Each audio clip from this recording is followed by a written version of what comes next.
This is OwlUp, where learning happens in minutes, not hours. For a deeper journey, explore all our courses at owlup.co. Now, let's dive in.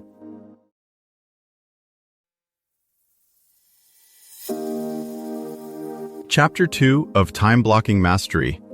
Own your calendar. Setting up your space. Tools for time blocking success. In this chapter, you'll learn: identify essential tools for time blocking. Let's dive in. Most people touch their calendar dozens of times a week, yet almost none of that time is spent designing how they actually want to work. You're not just busy, you're running someone else's system. Today's question: what if your tools quietly enforced your priorities instead? UC Irvine's research says you're likely bouncing between tasks every few minutes.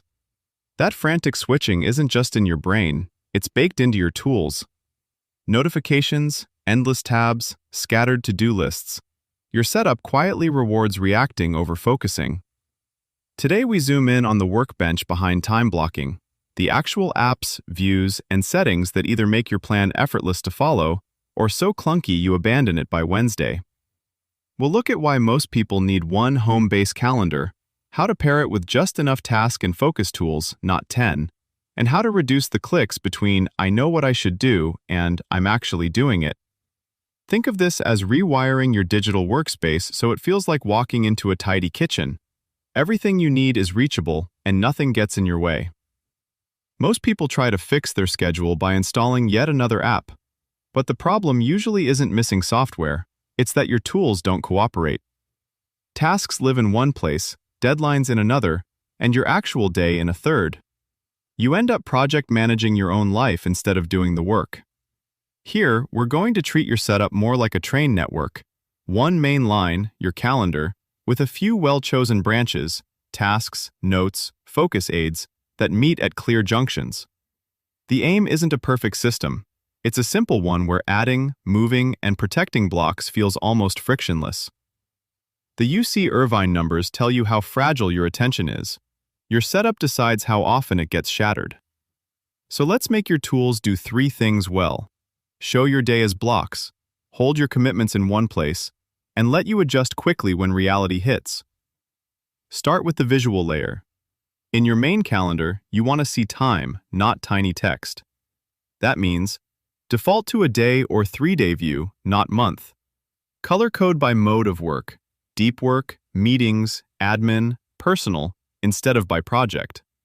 Turn off extra calendars you don't need during the workday, sports, random shared ones, so your actual capacity is visible at a glance. Next, bridge the gap between things you could do and things you've actually given time to.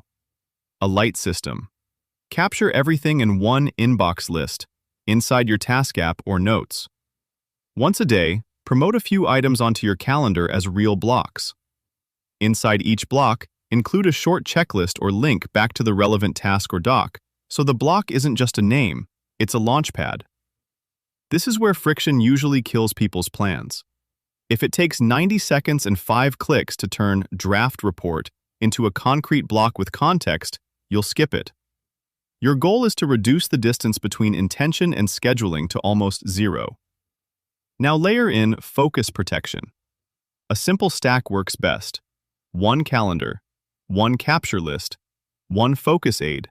This might be system-level Do Not Disturb, a website blocker, or a timer app that pairs with your calendar. For example, starts a 50-minute timer when a deep work event begins. Think of it like a travel itinerary. Flights, calendar, packing list, tasks, and gate alerts, focus tools. You don't need 1,000 apps. You need the few that talk to each other. Finally, make your setup resilient to chaos. Meetings will move, priorities will flip. So practice. Dragging whole blocks, not deleting them. Keeping buffer blocks around intense sessions. Leaving a small daily catch-up block to absorb spillover work. When it's easy to slide your plan instead of abandon it, you're much more likely to stick with time blocking long enough to see those deep work gains. A developer who tracks billable hours offers a useful example. She keeps one streamlined calendar view then lets a lightweight tracker start counting automatically whenever an event tagged client begins. At week's end, she isn't guessing where her time went. Her invoice almost writes itself.